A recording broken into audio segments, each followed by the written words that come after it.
যুদ্ধ শেষ করতে ইরানের কাছে ১৫ দফা শান্তি প্রস্তাব পাঠিয়েছে যুক্তরাষ্ট্র।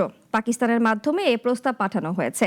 এ বিষয়ে মার্কিন প্রেসিডেন্ট ডোনাল্ড ট্রাম্প হোয়াইট হাউসে সাংবাদিকদের বলেন, সংঘাত বন্ধে একটি চুক্তিতে পৌঁছানোর লক্ষ্যে ইরানের ভেতরের সঠিক মানুষের সঙ্গে কথা বলছে যুক্তরাষ্ট্র। এই যুদ্ধে এরই মধ্যে জয় অর্জিত হয়েছে বলেও দাবি করেন ট্রাম্প। এদিকে ট্রাম্পের শান্তি আলোচনা সংক্রান্ত দাবিকে নাকচ করেছে ইরান।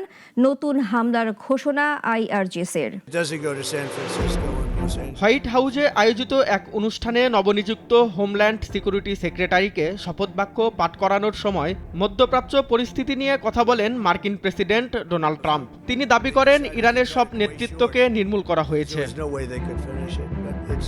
এদিকে যুদ্ধবন্ধে আলোচনার প্রচেষ্টায় অংশ হিসাবে ওয়াশিংটন ইরানের কাছে ১৫ দফার প্রস্তাব পাঠিয়েছে। ট্রাম্প বলেন, ইরানিরা একটি চুক্তিতে পৌঁছাতে চায়। আমরা এখন আলোচনার মধ্যে আছি। যদিও তেহরান বলছে যুক্তরাষ্ট্রের সঙ্গে তাদের সরাসরি কোনো আলোচনা হয়নি। মার্কিন প্রেসিডেন্ট যুদ্ধবন্ধে আলোচনায় অগ্রগতির আভাস দিলেও ইরানে যুক্তরাষ্ট্র ও ইসরায়েলের হামলা এবং অঞ্চল জুড়ে তেহরান ও তার মিত্রদের পাল্টা হামলা অব্যাহত আছে। ওয়াশিংটন এই অঞ্চলে আরও সেনা পাঠানোর প্রস্তুতি নিচ্ছে বলেও একাধিক সূত্র জানিয়েছে। এ বিষয়ে পাকিস্তানের প্রধানমন্ত্রী শাহবাজ শরীফ জানিয়েছেন, তিনি যুদ্ধ বন্ধে যুক্তরাষ্ট্র ও ইরানের মধ্যে আলোচনা আয়োজনে ইচ্ছুক। পাকিস্তান সরকারের এক সূত্র বলেছে, দুই পক্ষের মধ্যে একটি বৈঠকের আলোচনা শেষ পর্যায়ে রয়েছে। আর যদি বৈঠকটি হয় তাহলে তা এক সপ্তাহের মধ্যেই হবে।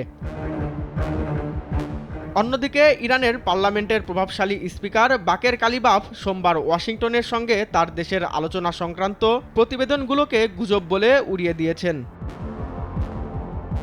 মার্কিন প্রেসিডেন্ট ডোনাল্ড ট্রাম্পের শান্তি আলোচনা সংক্রান্ত দাবিকে নাকচ করে দিয়েছে ইরান।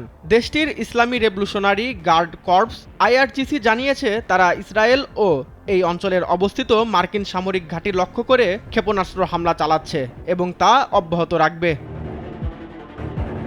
রেজাই রাব্বি, নাগরিক।